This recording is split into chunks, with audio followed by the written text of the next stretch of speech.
Hello again to all the warriors for justice out there who are righting wrongs and upholding our greatest American freedom, the right to an unfettered and unlimited trial by jury of your peers. I'm your host, Rafe Foreman, for this podcast brought to you by the original Trial Lawyers College. Good day out there, TLC listeners. We have a unique opportunity today. Tim Baker, our production engineer for the podcast, has received a summons ordering him to appear for a jury veneer panel in the very near future. And so I thought we would take this outstanding opportunity to interview Mr. Baker as his anticipation and expectations as a pre-juror. And we're going to do that in the first half of the podcast. In the second half of the podcast is we're going to bring him back in here after his experience with voir dire. So welcome, Tim. Thanks. And have you ever served on a jury before? I have never. No. All right, so it's your first experience. What kind of thoughts are going through your head? Honestly. Yeah, I'd rather you not lie. First thing going through my head is I've got a lot of things going on right now. I've got a lot of deadlines going on. Right. And I would love to serve, but I've got to be there before Thanksgiving for the jury selection or whatever. And then the week that I serve is the week after Thanksgiving. So, well, the voir dire, the jury selection will happen the week after Thanksgiving. Oh, okay. That's how it works. Okay. What they're going to make you do is appear for the general pool where there'll be hundreds of you. Mm-hmm. And then they're going to cut you out 50 and 60 at a time and send you to a particular court. Mm-hmm. And they'll tell you, you come back on this date to that court, and that's where you'll be assigned. Ooh. So what kind of case would you like to serve on, and what kind of case would you rather not? My preference would probably be probably something like that. I would probably criminal. I would probably be more excited about doing criminal stuff because I feel like it's probably more clear cut. But I don't, I don't want to deal with any kind of kid stuff. I don't want no victims that are kids. That sounds like I don't have a huge stomach for that kind of stuff. So. All right. Now, I know you pretty well. Your passion for serving on a theft case may revolve around the recent thefts that you've experienced. Is that true? That's probably, you might be onto something there. Yeah, and because I know you and your history, I wonder if it would be fair or unfair for the defense lawyer to not know these things when they're asking you the questions in voir dire. Yeah. I mean, I don't know. Is there any way that I could reveal that without even being prompted? Absolutely. Either the prosecutor or the defense counsel will usually ask you a throwaway question. Maybe the judge will say, is there anybody out here who's just thinking, if they had only asked me this, or, they'd sure want to know this if they ask. Don't make them wait till I ask. Okay. You do the right thing and raise your hand and throw that out there. Okay. Because there's no way either side would want you on a jury if you've had a personal, especially of a theft case, especially being that you've just had recent experiences of being a victim of theft, going to the Lubbock Police Department and them telling you that's a civil matter and we're not going to get involved. And you're sitting here feeling crazy like, how come this one's not a civil matter? Yeah. How come they got involved in this one? Oh, because the defendant is black. Yeah. Maybe. I would have a hard time biting my tongue if I'd go, this sure sounds like me about 4 or 5 months ago. Yeah, and, exactly. I got the boot. I didn't get any of this. This guy's getting treated like a king, Now, what about a case that had to do with negligence by a computer programmer? Negligence by a computer programmer. I mean, I feel like I would probably be a lot more I could probably answer a lot more questions and probably give more of an expert opinion, but I'm having a hard time even considering like what the layout of that would be. What would be what would be the damages from negligence of a computer programmer? Well, let's just say, first of all, let's disclose that you are a computer programmer. Right, yeah. And therefore, you would be an expert on this subject. And for the TLC listeners who care, Ray Foreman has a rule: never put an expert on your jury who is an expert in an issue that's at issue in the trial. Okay. And so, for example, let's say that you're the computer software, and this is actually our case. We're suing the computer software company that created a software management system, sold it to Lubbock County, Texas, and that software is so trashy that it loses inmates and doesn't let them be released from the Lubbock County jail because it doesn't recognize that they're in the jail. Oh, no. Yeah, that's not good. Right. Can I give you a little pointer off the bat? You may want to get some very clear guidelines on the software and the hardware that Lubbock has, because it's very possible that the programmer could have done everything in his power and the software could have failed. I mean, the hardware could have failed, but it could have been that the software engineer didn't do what he was supposed to, and therefore the hardware keeping up didn't. Sure. So it could be either one, but no, it might not be the software engineer's problem. But my point is, I've picked on two issues that relate personally to you that you have a lot of either experience with or knowledge in, and I want to see how you as a potential juror feel about divulging that to both sides, so that they can make a fair and objective determination of whether you'd be an appropriate juror for the case that you're sitting on. Okay. How do you feel about that? I would hope in the moment, I've already changed my mind since talking to you, because I would have gone the other way on the expert opinion. I would have thought, as someone who's experienced theft or damage to property, I would have thought, well, because I've experienced that, I'll have more to offer as a juror. Well, but you're saying it's the other way around, and now that's why we don't want you, right? Because you're going to be bringing experiences that are outside the trial. In other words, there's not going to be any witnesses or testimony about your personal experience. So you're using outside experiences and influence to affect the jury trial, and that is not allowed. Yeah. Okay, I see that. And in the computer programmer analysis, if you're an expert, everybody in the jury who's not an expert, who thinks they're speaking a foreign language when they hear this, is going to defer to you. So really, we got a jury of 1 instead of 12. Yeah, and so in that case, I would, now knowing that, I would disclose that as soon as possible. Right. I would make sure that either side asking would know that I am a programmer. And I don't know how I would say, hey, I'm a property owner that's experienced property damage, and I've experienced what I would call a lack of professionalism with the county police department. So that may be all things that I would bring up as soon as possible. Right. That I would think would be the most pertinent things with them, not knowing what the case was. In my own jury experience, I was called on a capital murder case, and I kept telling them I don't believe in the death penalty, and I don't care what, I won't impose the death penalty, and they didn't believe me, and they left me on there till number 14. I mean, I almost made the jury, and I just kept. So, I mean, all you can do is tell them. Yeah. You have no control over what they do with it, but I do think it's important for you to be honest and fully disclose. Yeah. Now, what happens if you get on a car wreck case?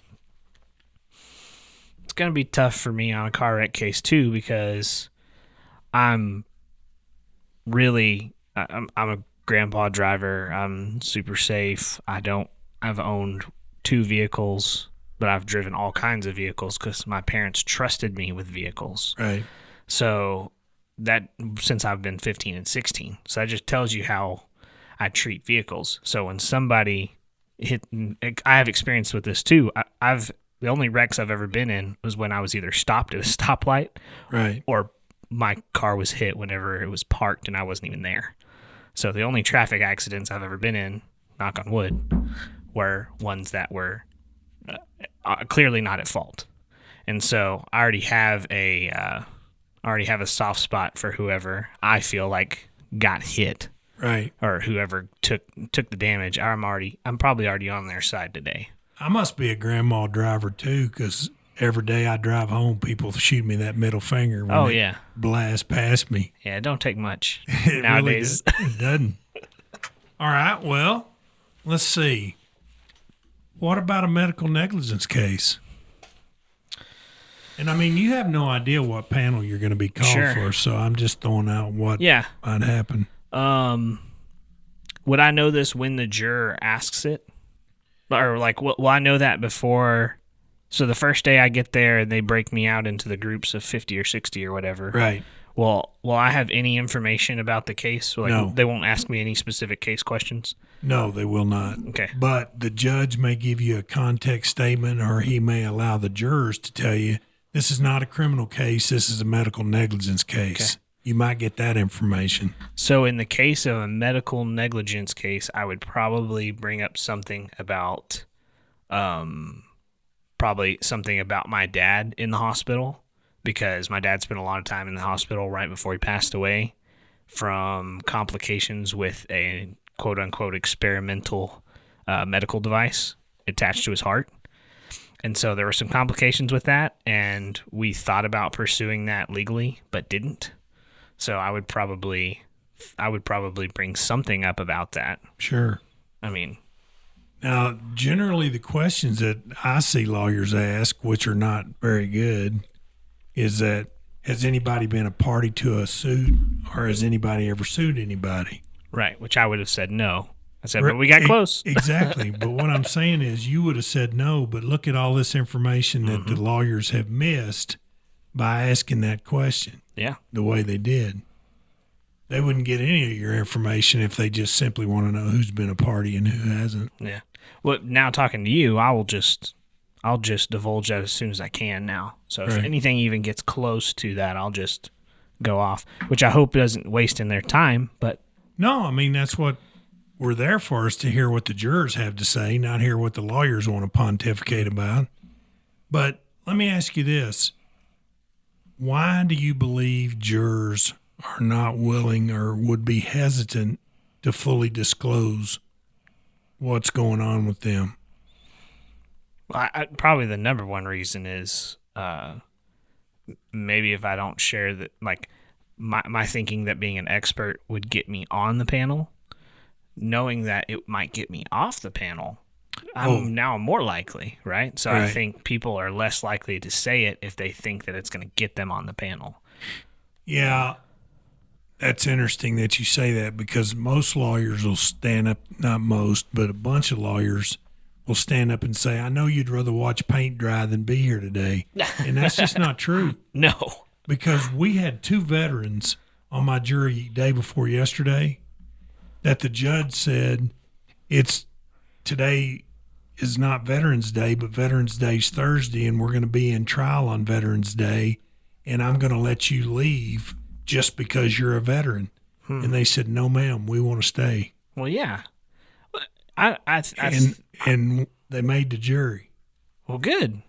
And so I think it's a bad mistake for a lawyer, and I'm talking to the TLC crowd here, I think it's a bad mistake for you to believe that everybody doesn't want to be here.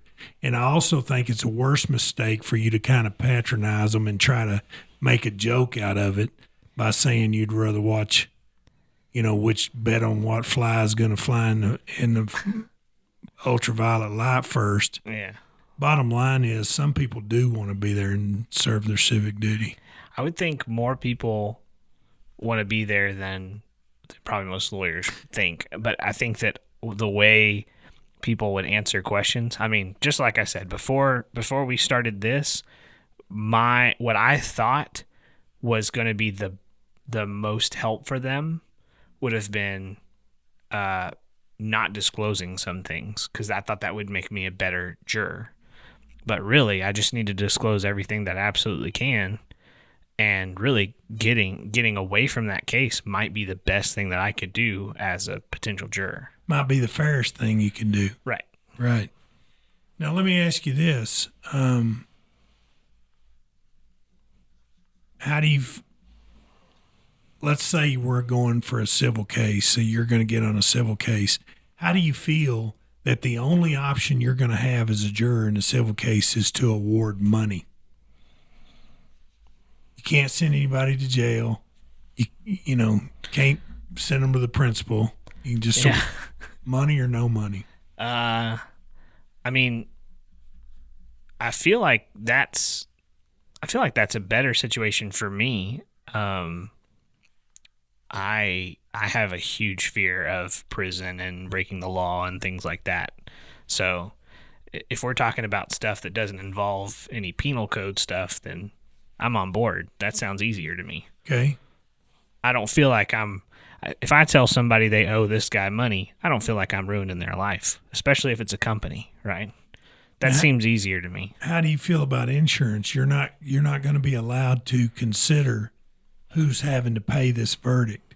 You can't engage in a discussion about whether or not they have insurance, because you're not going to get to hear that. And also, you're not even going to be allowed to know whether there's insurance. How do you feel about that? And how would it affect your verdict? Like, let's say a 20-year-old Texas Tech co-ed rear ends a plaintiff. Would you feel differently if you knew that she had $500,000 in insurance and they were going to cover it all, versus she didn't have any insurance and she's got to cover it? Do you mean the victim, the person that got rear-ended? No, I'm talking about the defendant is a 20-year-old co-ed paying her own tuition to college. Oh, okay. Does it make a difference in your verdict who's going to pay, whether it's her or an insurance company? Yeah, I mean, that would change my mind if I knew that information, because if I feel like that's why they won't let you know. Sure, yeah. If I feel like, you know, this person owes this person X amount of dollars,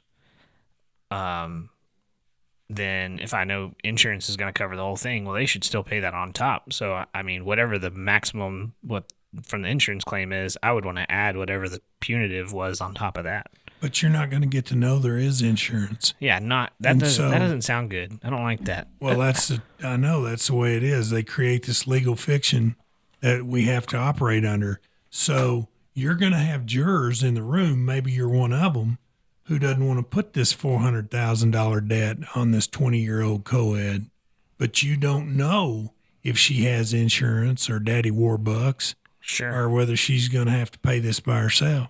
Yeah. How does that affect your verdict?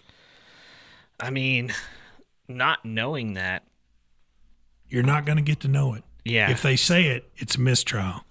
And I'm sure that, yeah, I don't know what I would do in that situation. I would hopefully I would be thinking of it in the point of, hopefully I can think of it just as a whole number and not worry about those things on the outside. But I don't know how you do that. I agree, and I appreciate you saying that, because the judge is going to put in the law and the instructions that you're bound to follow, that you're not to speculate or guess or even consider whether there is insurance or a third party who's able to pay this judgment. You're to just determine the amount of the damage and make an award that way. Could you follow such an instruction? I think so in that case. I'm pretty sure I could. Okay. Because in that case, if I'm hopefully if I've just got what's laid out in the case and I've got that information, I can say, well, I could at least say this is what the actual material damages are, and then if there's anything on top of that, we can go, well, that they deserve this for that too. And so hopefully it's just, in my mind, right from sitting right here, it's pretty straightforward, right? Right. And I know that's not the case, you know? Right. Well, let's switch gears to the criminal realm since you seem to be more comfortable. Now, I feel safe about talking about these cases because they just got arrested, so there's none of them going to be going to trial. But are you familiar with the Rainbow Roundup we just had here in Lubbock? No. The federal government came down from Dallas and Fort Worth, and they picked out 40 people who had already been convicted felons. Oh. And they arrested them in a massive sweep, 40 of them in one night, for anything from felon in possession of a firearm or drugs or whatever. Now, let's say, for example, and that this might not have anything to do with those cases, but let's say that you are given evidence of a gang affiliation. Okay. Forget whether it's a murder, a theft, a burglary, or rape. I don't care what kind of criminal charge it is. How does the gang affiliation affect you as a potential juror? So I've known people who have worked on like gang unit task forces in places where I wouldn't have expected there to be any gang activity. So as far as gang affiliation, crime is crime to me, I guess. So, I mean. Yeah, but do you see what just happened? You revealed that you know somebody who's worked in the gang task force. Yeah. Yeah, it makes you different than every other juror in the room because none of them know anybody that's worked in the gang task force. I've lived a rich life, Rafe. Yes, you have. But what my point is you have inside information. Maybe it's not accurate. Maybe it is. I'm not saying it is or not. But you've heard things from this person that you know that has worked in the gang task force. Mm-hmm. And the thing that we have to be careful about in voir dire is we cannot bring knowledge, experiences from outside that bring to bear on the verdict in this case. Now, what the prosecution and perhaps the judge will try to rehabilitate you on is you are allowed to use your common sense. Oh, that's good. But what nobody know, I don't know what that is. Hard. I mean, Susan and I were just talking about this. I don't believe there is a such thing as common sense. I believe each person may have their own individual common sense, but the way I use common sense is in a global that everybody has the same common sense, and I don't find that to be true. No. And so to me, to tell somebody to use your common sense is tantamount to telling somebody, please use your bias and prejudice. Yeah, I don't know how you could take it any other way. And me neither. So we've now discovered in this little voir dire that we've done with our potential juror that he's an expert on gang violence. He's an expert on being a victim of theft. And he's an expert on the computer programmer. Slow driver. See, we got 4 things. And so I'm starting to wonder, what can you be fair on? Well, that would be, I don't know. Now, hold on. Just because you have the experience that you have does not mean you will be unfair. There's a 2-part question here. First of all, do you have a bias? Yes, I think you have a bias. I'd agree. The second question is that bias going to affect your verdict in this case? And that's the question that I really want you to focus on is how will you not allow your bias to impact any decision that you make on the jury right after Thanksgiving? I mean, I guess the only thing you can do is say yes, I have this experience, but there may not be any direct correlation between what happened to me or happened to someone I know and what happened to this person. But we don't know that. And if we get in trial and you're triggered, boom. Yeah. Now it's too late to take it back. Right. And so to me, the only way that you can keep your bias and prejudice from affecting your verdict is to admit it, be aware of it, and consciously resist it. Mm-hmm. In other words, when you are triggered, because you're going to be triggered by things that, like, let's say the computer analysis case or the computer programmer.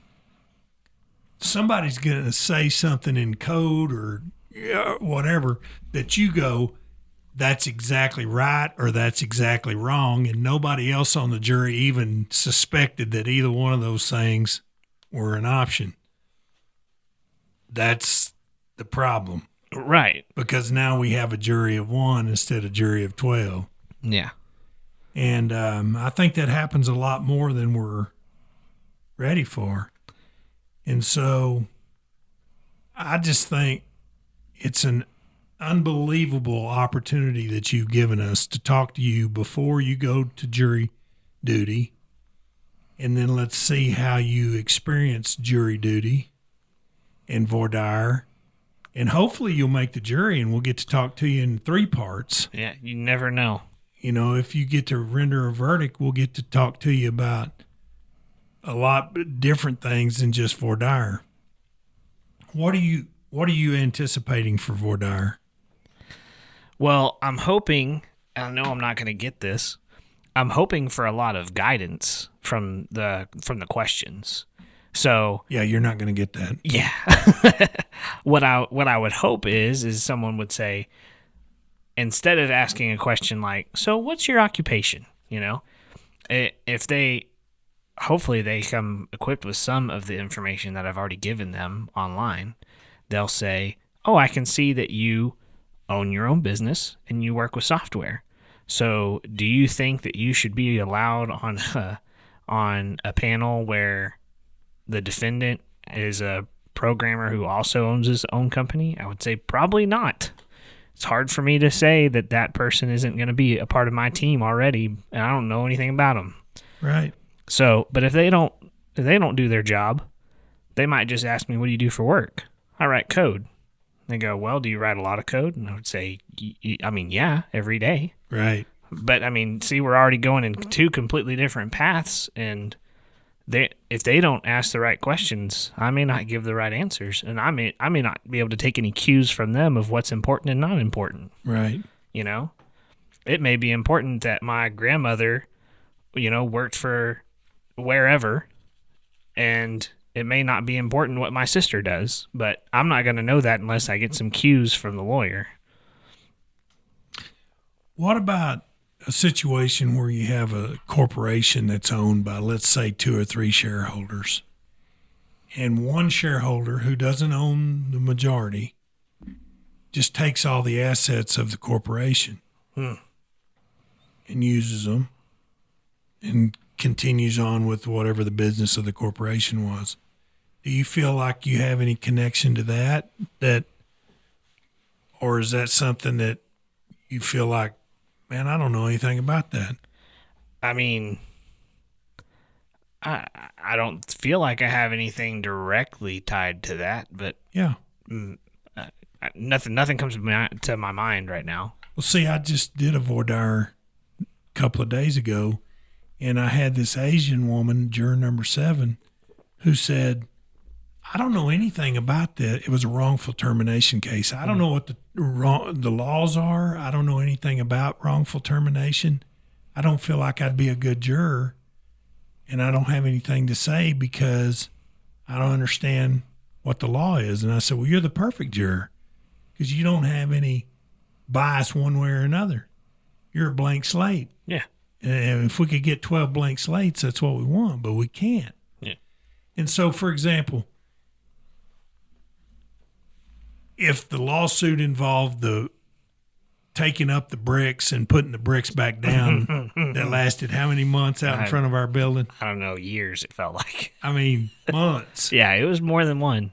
Now, people that live in southwest part of town might not experience this, but we couldn't even get to the front door for months. Yep, and all our parking spots were cut in half. At least. Yep, and so, boy, that was fun. Yeah. So if the contractor who was removing the bricks and putting them back, I'm already mad at that guy. Okay. So it's kind of hard for me to be fair to him because he's already done me wrong. And why are you mad about it? A little inside baseball. There was another law that was, there was a bill that was being voted on here in Lubbock about doing that to all of the streets. $170 million worth of bonds. Yeah, and not my 170 million. And part of it was taking up the bricks and putting new bricks down. And I just couldn't understand why, if we're even considering that, we got bricks everywhere. Yeah, just reuse the old ones. Which is what they did. They just did it. Yeah, I know you can do it. We watched them do That's it. right. Don't lie. Yeah. I've seen you. So, right. yeah, I'd be pretty fiery at some, let's call it local infrastructure case. Right. And so, are you beginning to see why jury bias and prejudice has no place in the jury room? Because you and I both are fired up about that issue. And how could we be fair to one side? I'm not saying which side we would favor, but we favor whoever made it to last that long. That's who we're mad at. Yeah. So as soon as we find out who we're mad at. So why do you think it's important to disclose that so that that can happen? Well, I mean, ideally, you want a fair jury for whatever case. It doesn't matter what the case is. And I think that it'd be fair to say that most people that are in that that are going to be in the jury selection, that's what they want as well. But just like this is my first time, but I'm getting a glimpse into the future, from you. Right. And of course, I've worked on this podcast for a while, so I think I have a better hold of how to help. But I think maybe I was probably wielding it like an axe for a little while until talking to you. But I think. I think that's probably what most people's goal is, but I would really say probably the ball is in the lawyers performing the voir dire. I think those are the people who are going to have to bring it home, because you're guiding me when you ask questions. You may know what the case is, and you know how to ask a question to get an authentic answer from me, and I just don't feel like I'm going to get that anytime in the next couple of weeks. Well, I don't know. Maybe you will. But here's the point that I'd like to drive home, and that is voir dire is so critically important because, and I agree with you, 90% or maybe higher of the jurors want to be fair. But here's my problem with that. I don't think they know what that means. No, I didn't. Because I still don't. They're good-meaning, well-intended people, but they don't realize how watching them work on the street for 4 or 5 months and outside their building has impacted them in a way that's going to create a bias that they didn't intentionally have. They didn't adopt consciously, but yet it's there. It's implicit bias. And I'll just tell you that the voir dire I just did, the judge really was affected by my example of implicit bias, because you don't have to intend to be biased or prejudiced. And so I asked the jury, I said, we got a mass shooting, 50 people dead. What's the race of the shooter? How long do you think it took them to answer me? It should have been, my guess I would have said white right off the bat. Yeah, not only did they say white, they said middle-aged white man. Yeah. And I said, now, wait a minute. I didn't say anything about middle-aged. I didn't say anything about a white man. But that's implicit bias, because we've seen this happen so many times, and it turns out it's a middle-aged white man that we think it must be a middle-aged white man. Yeah, and that doesn't come from us mulling through studies. It doesn't come from us looking at reports. Just everyday life. Now, it could. I'm not saying that wouldn't, but that's what's thrown in front of us all the time. So now we have a carjacking of a car stopped at a red light. What's the race of the defendant? So I'm confused with those terms again. Defendant is the guy that carjacked the car. That stole the car. Okay. Yeah. Man, my guess would be Hispanic. That's because we live in a town that is more Hispanic than it is black. But in the town that I was in, the jury immediately said it's a young black man. But why didn't you say he was white? Because recent things that happened to me weren't perpetrated by a white guy. Right. And so that's the kind of bias that we're afraid of. Sure. And that's the kind of bias that people aren't aware of, because they've never heard this scenario before. They've never in their life, until I ask them the question, answered in such a way, and so they were unaware that they have this implicit bias. Sure. And so I think it's pretty important for lawyers listening to this podcast to start formulating your questions that guide, I'm going to use Tim's word, guide, not for harsh judgment, but for conversation about implicit bias. Let me throw out some extra stuff that hasn't been uncovered yet. Okay. For a short stint, I made fracking charges for drill strings for Halliburton. So I handled explosive powder and wore double ear protection for 10 hours a day at one job. I also worked for Edward Jones. I sold life insurance and annuities for a while. My parents owned convenience stores and video stores, wrecker service, hardware store. These are all things that I would need some reason to bring up, right, without knowing what the case is. Like my dad was a contractor for. Well, he worked for a manufacturer that made stuff specifically for the military, and so maybe that's relevant. Maybe it's not, but I don't know to bring that up. I haven't even thought about that honestly in years. So right. It's not a relevant thing, but boy, would I have a lot to say about it. Yeah. And it's not up to the jurors to know that they need to bring it up. It's up to the lawyers and the judges. I hope there's some judges listening to this. Judges have to allow us the time to develop this.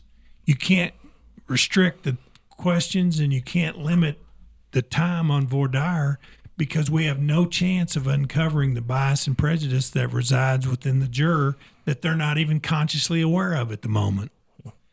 And please don't give me the ridiculous argument that if you're not consciously aware of your bias that you can't use it. Come on. That's not true at all. Yeah, no. So, what are you going to wear? What I'm wearing right now? No. Casual? Well, no. I mean, I'll probably be slacks and a button up. Okay. I got my hair cut in case I got to go there pretty soon. Well, see, that's good. You're showing respect for the system, and that's really impressive. Yeah. I was afraid to get it cut because I thought maybe they'll like me more. So If you have clean cut? Yeah. Well, that might be true. I sure would like to work those days instead of being on a jury. I'd love to be on a jury, but boy, it would have been great if it was about 2 months ago instead of right now. Yeah, everybody has other things to do, but sometimes, like having a baby, you can't plan for the time. Sometimes it's just going to happen. Yeah, that's true. And it'll probably be the right time. It's fine too. But what's your greatest hope going into jury selection? I would say my biggest hope is that the judge gives enough time for I hope I get far enough in that I get to kind of feel like I was put through the system a little bit, so that I have some sort of feedback. And so I hope that I get far enough into that. I hope the judge allows enough time because I hope all the attorneys that are working on it and also the judge thinks voir dire is important.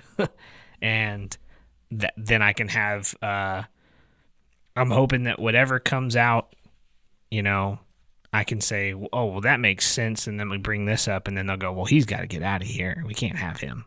That's my biggest hope. Right. What's your biggest fear?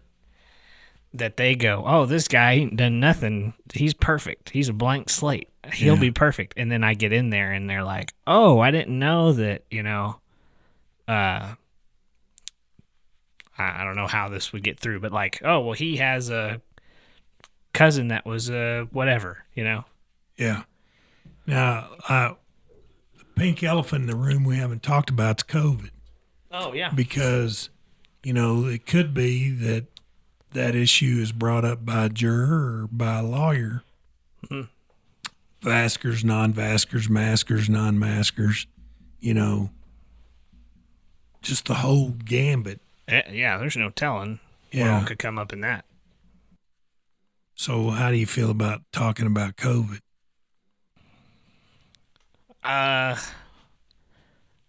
The real truth on that is that I've had very few family members that are affected by it so far. Praise God. But you never know what kind of aspect they want. The fact that I don't have anybody who's been affected by it severely or something like that, that may be good for the jury. It might be bad. I don't know. Yeah. And so I'd be comfortable talking about whatever they want. But well, it's probably not going to be relevant except for it's going on in the room at the time. Sure. Yeah. And so whether you want, I'm not saying you, but whether I wanted to talk about it or not, might be something the jury wants to talk about. Oh. My case 3 weeks ago, we had people that refused to take their mask off. Even the judge said, you can take your mask off so we can hear you. They wouldn't do it. Huh. Okay. And I respect those people because they're doing what they think they can do to protect themselves or protect others. I didn't ask. Yeah. But, you're going to have situations like some people don't want to wear a mask and some people do. Sure. Can I tell you what the first thing that came to my mind when you said that? The people who didn't want to take it off when they were talking, that, if you're wearing a mask, as soon as you start talking, that's the time you need a mask on. Yeah. If you're going to spew something out, it's going to be when you're talking. So if you're just going to wear it and keep your mouth closed and all that stuff, and then first chance you get to stand in front of everybody and start yelling, don't take it off, Right. And so I could imagine all kinds of stuff that jurors would start talking about amongst themselves with that. And so I would be comfortable talking about with whatever with COVID.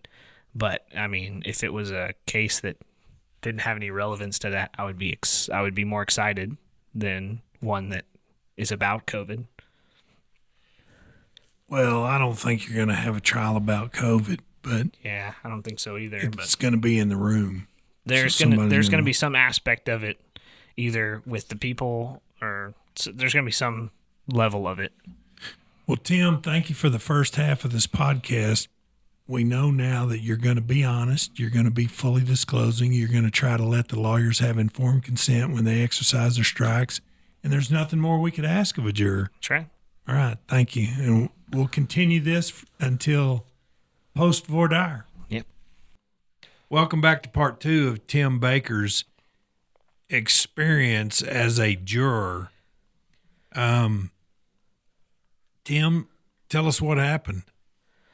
Well, I was called for selection by November 18th, and I filed online, so I did not have to show up, but I was assigned to a circuit, I guess. Is that what you would say? A district court. A district court, okay. Yeah. And then I got probably 2 more emails before I was supposed to come in over 10 days later, the 29th. They tell you the court that you were assigned to? Mm-hmm. Do you remember the court number that you were assigned? I don't. Okay. 91, something like 99? that. 99, I think, yeah, something like that. Yeah. That used to be Judge Bill Souter, and now it's Judge Hayes. Oh. Well. Would have been a good trial. Would have been a good one. I got several emails to show up, when to show up, where to go to.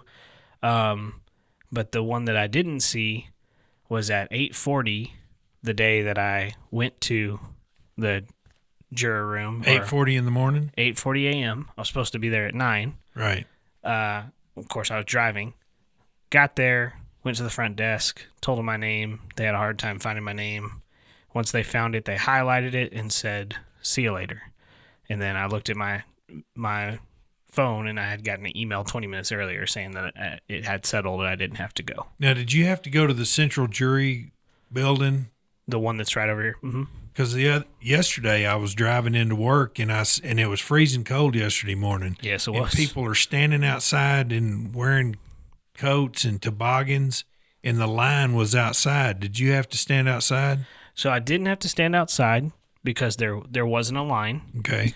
But I can tell you that when I walked in, I mean, I was basically standing outside when they asked for my name. I mean, there's 2 doors that open, and then you walk basically into a table and a bunch of people in suits. But yeah, I didn't step but maybe 3 feet into the building. But if anybody else would have been there, I would have been standing outside. Well, Somebody would have to hold the door for me. I kind of felt sorry for whoever was having a trial yesterday because their jurors are going to be mad having to stand out in the cold. Yeah. So did they tell you why you were no longer needed? They did say in the email that the case settled. And how did you feel about that? Number one, I was relieved that I didn't have to be there for a long time. It wasn't a big commitment for me. Second, I was glad that whatever it was resolved. But thirdly, I kind of missed out on the opportunity to do something that I was interested in seeing. You know, what happens. I've never been able to experience that, so I'd be interested to see what happens in there. Well, now that's interesting because when you first got the summons, you did not want to go. Mm-mm. You had no interest you were just trying to get out of it in any way you could. Yep. What changed? And I'm offering this because most lawyers believe that jurors don't want to be here and would rather do anything else. And you were in that category originally, but something changed. Well, the reason why I didn't want to serve had mostly to do with the time commitment. And it wasn't that I had to donate time or I had to serve.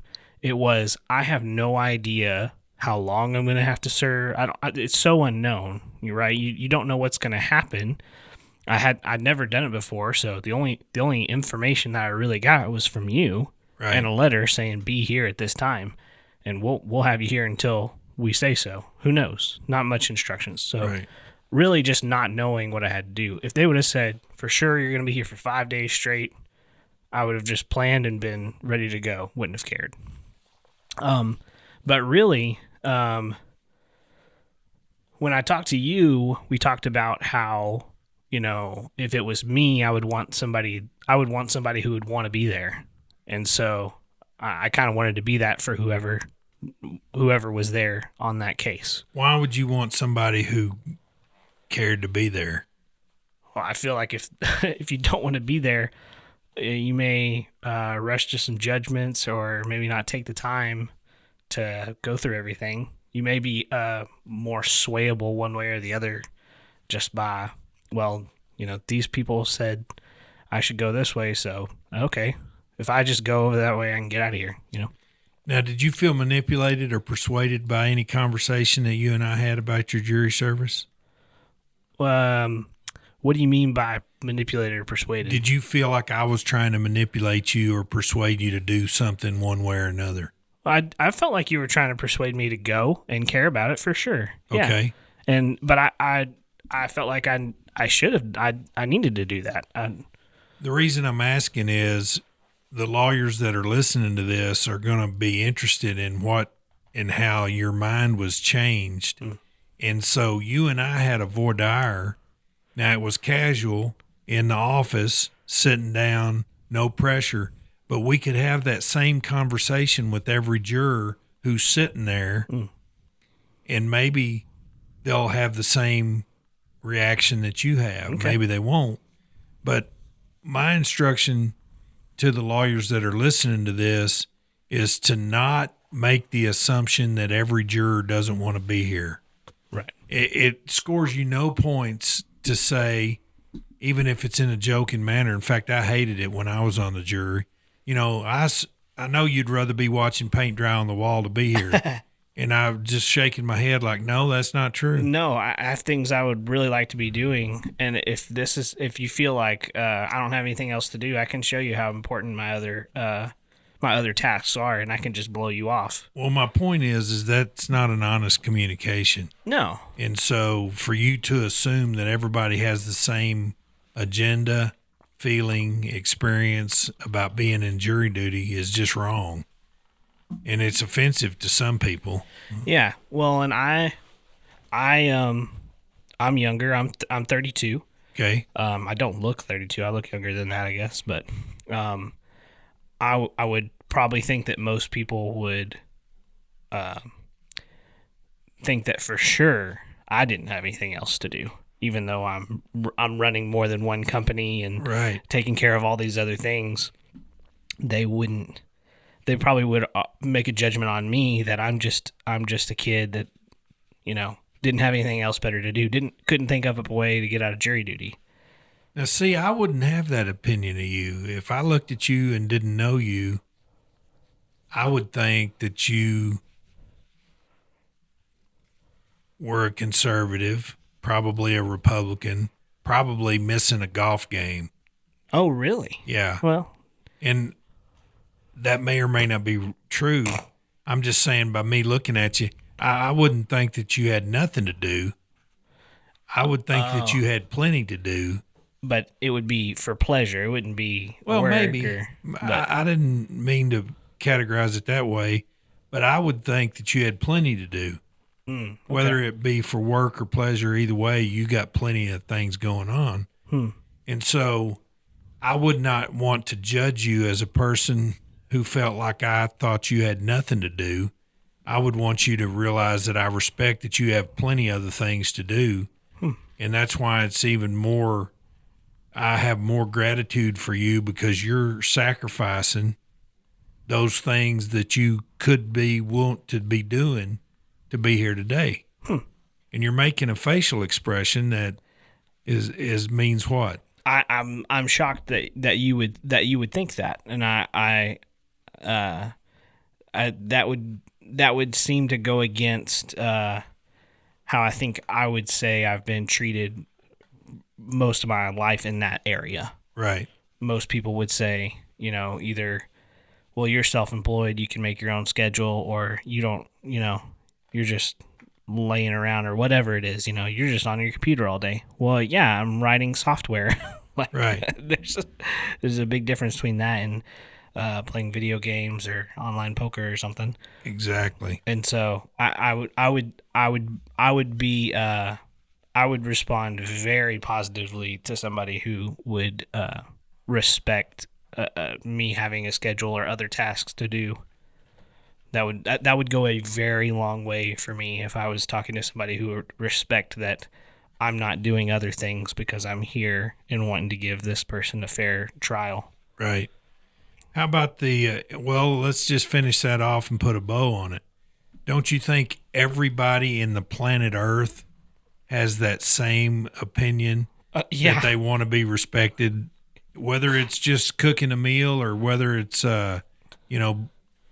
flying to the moon if you're Mark Strahan, who's about to fly out there to space. Yeah. The bottom line is everybody has something to do. Oh, yeah. Whether you think it's important or not is your issue. To them, what they had to do is important, and we need to show them respect and not joke around and belittle it. Oh, yeah, absolutely. I would, in the same vein as that, if someone were to joke like that offhandedly to me in that situation, I'd have a hard time not replaying that in my head over and over again while that person was talking instead of listening to them. I would have a hard time going, this guy feels like he's trying to tell me something, but he thinks I'm too stupid to get it, or I'm not, So this person doesn't respect me. It's going to be very tough for me to respect that and really pay attention. Now, I hope people out there listening are understanding what you're saying.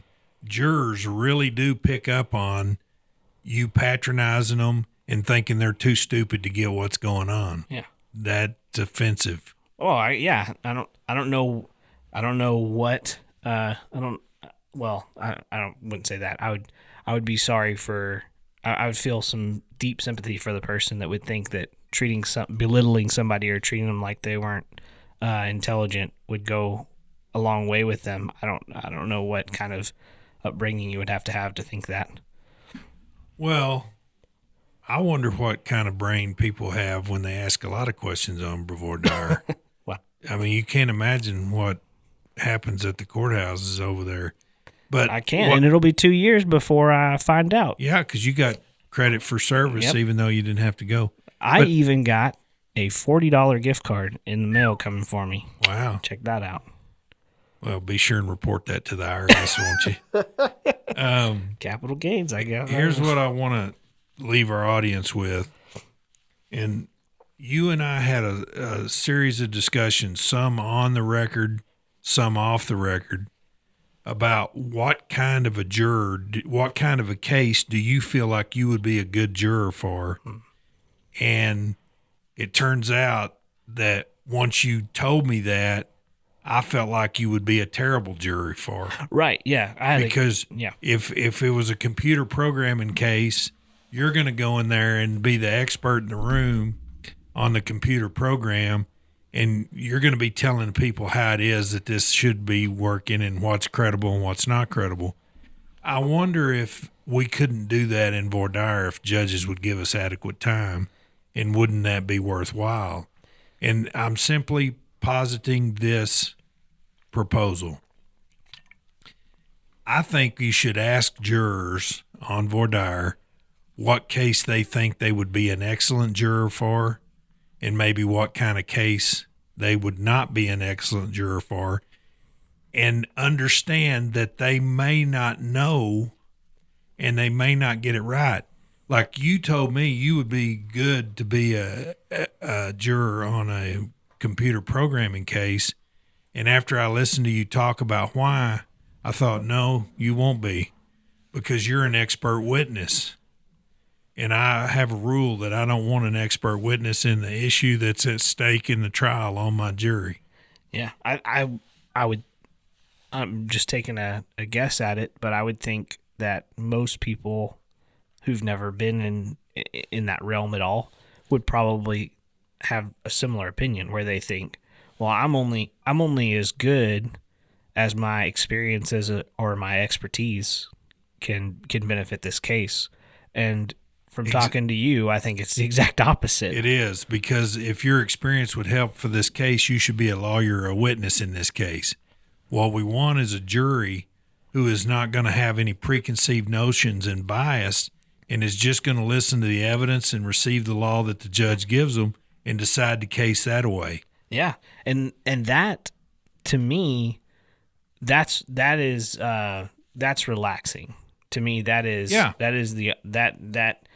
cures any kind of anxiety I have about going, because I don't feel like I have to go to work, or I don't have to compare what I'm hearing to what I think it should be. I get to hear what I'm hearing and just evaluate it for what it is. And that's to me, that sounds like a fun experience. That sounds like that doesn't seem so much like a chore or work. Right. And I like that you said relaxing, because that means you're comfortable and you're willing to participate. Versus if I got a car wreck case and I stand up here and say, who hates chiropractors? You see, you're already getting cross-examined. I say, sir, I saw you raise your hand. Why do you hate chiropractors? Well, there's 1,000 ways. I don't want to say. But you see how I'm putting you on the spot and cross-examine you? Let's look at a different way to do that. How about if I said, sir, we could be in a criminal case or a civil case, but today we happen to be in a motor vehicle case where a car hit another one, and one person, my client, is saying that he's injured. Now, knowing that kind of case, I just want to ask you a general question, if it's okay. Yeah, that's much more. But let me ask the question. Oh, okay, yeah, sure. Which kind of case do you feel like you would best be a juror for, and which kind of case do you feel like you would not be such a good juror for? And my options are between criminal and... anything. Oh, anything. Anything. Yeah.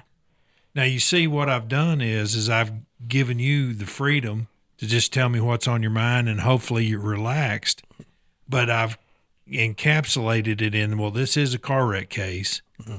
And so let's see what you have to say about it. Well, I can say that I probably I don't think I would like to be involved in any kind of car wreck or anything like that. That sounds too I don't want to have to deal with the visualizations of that or have to deal with any of that. I think that's probably what my honest response would be to the motor vehicle part. But for a case, I've never been in a wreck, so maybe that would be good. Okay.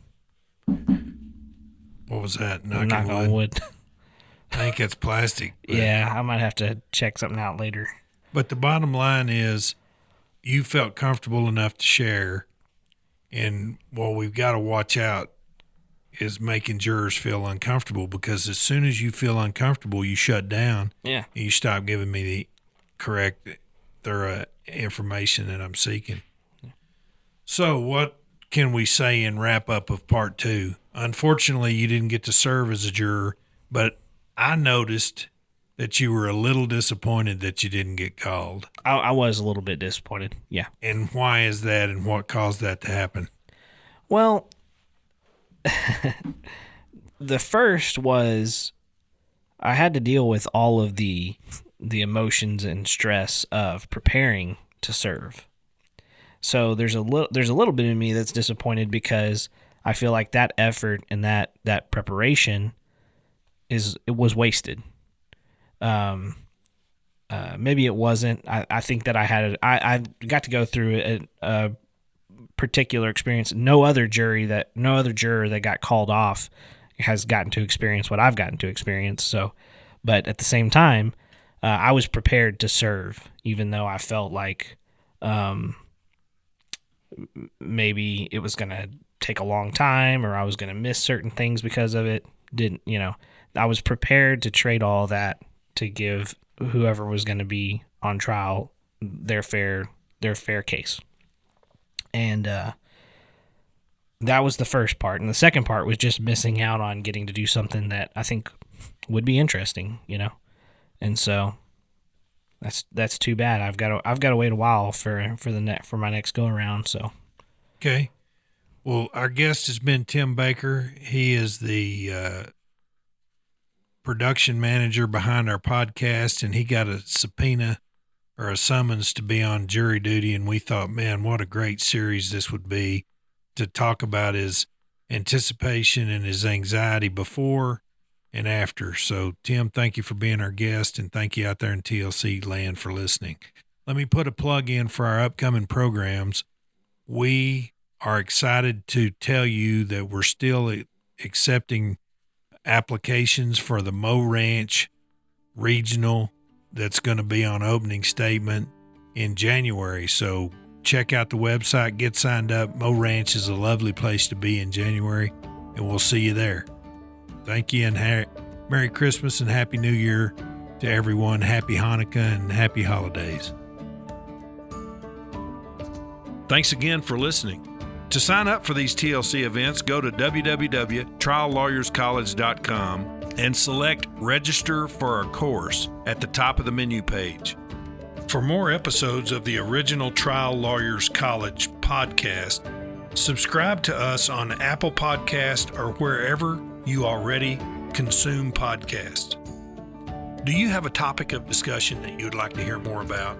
Or are you interested in volunteering to be a guest on the original Trial Lawyers College podcast? If so, please email me at warriorforjustice@gmail.com. Thanks again for listening.